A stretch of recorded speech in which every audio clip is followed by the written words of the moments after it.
Welcome to the Podkey summary of Code Along. Make your app available to Siri from WWDC 2026. Today's story is really about making Siri feel less like a stranger to your app and more like someone who actually gets what's in it. The big pieces are App Schemas, Spotlight indexing, and a set of intents that lets Siri search, open, create, update, and delete real calendar events with a lot less glue code than you might expect. And the nice part is that a lot of this comes down to describing your app clearly, so the system can do the smart stuff instead of you trying to outsmart language itself. At the center of this is App Schemas, which let developers describe their app's content and actions in terms Siri already understands. So instead of building custom training phrases or rolling your own natural language layer, you define things like entities, parameters, and outputs. Once that's in place, your app's data becomes something Siri and system features like Spotlight can search, reason about, and act on. That's a meaningful shift, because the app isn't just exposing a button anymore. It's exposing a model of what the app actually contains. A useful distinction here is indexed NT versus transient app NT. Indexed entity is for things that should be donated to Spotlight and found later by name, by property, or by context. That makes it a great fit for calendars and events, where you really do want Siri to find something like lunar orbit log when a person says it out loud. Transient app entity is for temporary objects that don't need their own searchable identity. In the calendar example, attendees are modeled that way, mostly to avoid clutter and duplicate results in Spotlight. Nobody wants search results that feel like the guest list escaped. That search experience depends on proper donation to Spotlight.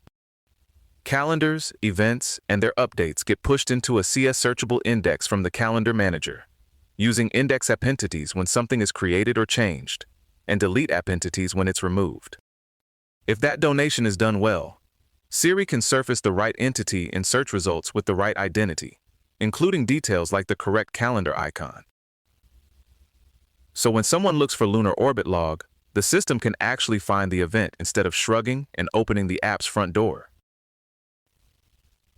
There's also a nice bit of plumbing here with the @dependent property wrapper.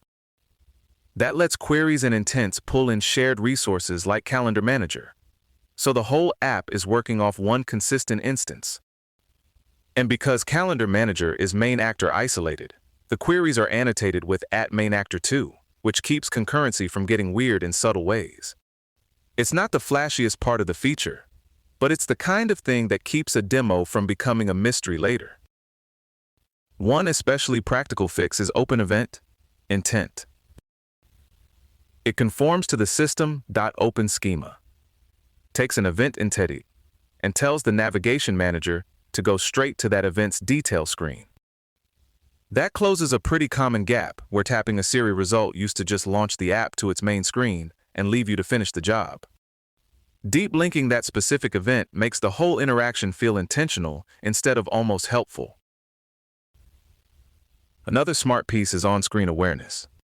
By adding .app entity identifier to list rows and .user activity with an entity identifier on detail views, the system can keep track of which entity is currently visible.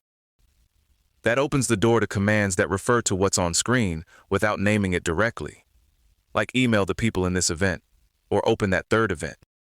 It sounds small, but this is where voice interaction starts to feel a lot more natural and a lot less like filling out a form with your mouth. Updates get trickier when optional fields are involved, and this is where value state becomes important. Each intent parameter can tell you whether a value was set to something new, explicitly cleared with nil, or left unset entirely. That distinction matters a lot for something like recurrence, where clearing the rule is very different from simply not mentioning it. Without that three-way split, update behavior gets fuzzy fast. The event intended itself also shows off a couple of flexible data patterns. Location can be either a place descriptor or a plain string, and alarms can be represented as either a duration or a date.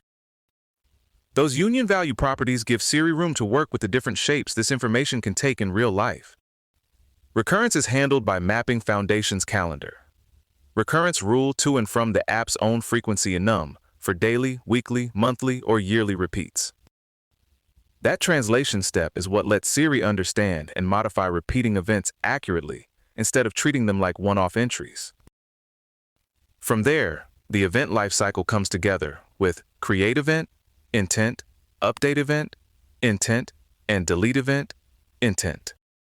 They're scaffolded from schema snippets, then filled in with parameter resolution, data layer work, and returning the resulting event entity.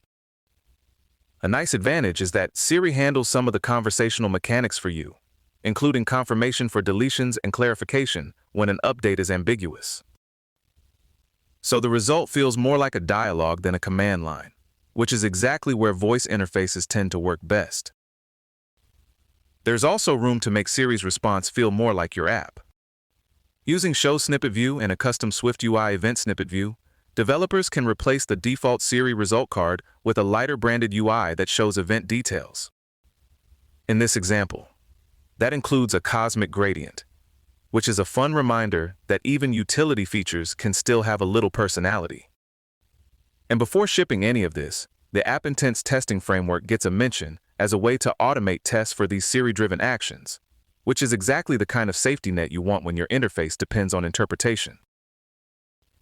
Taken together, this is a pretty clear recipe. Define your app's world in a way Siri already understands, donate the right entities, and make the path from voice result to in-app action feel direct. When that all lines up, Siri stops feeling bolted on and starts feeling like part of the app. And honestly, if your calendar app can understand recurrence rules and cosmic gradients, it's already having a more interesting week than most of us. This episode was generated by Podkey. Create your own at podkey.fm. Podkey.